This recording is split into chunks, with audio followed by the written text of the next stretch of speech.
Сәлем достар, қалайсыздар? Көптен бері жоғалып кеттім ба? Мынау менің ұлымның туған күніне жасаған оформлением болатын, оны балам жыртыстады. Алдыңғы видеода толықтай айтқан болатынмын.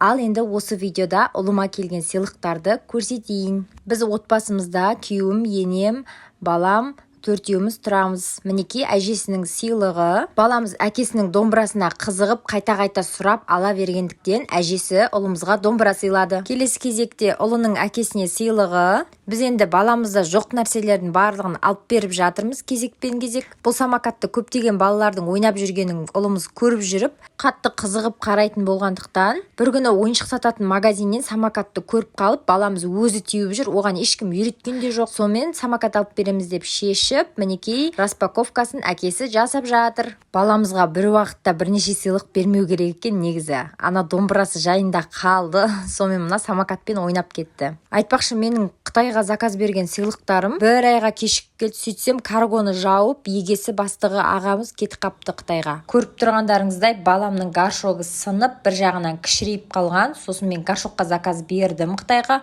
Осы жерде распаковка жасап жатыр едім. Балам деген қуанып, құшақтап, ана не нәрсе екенін әлі білмейді, горшок екен.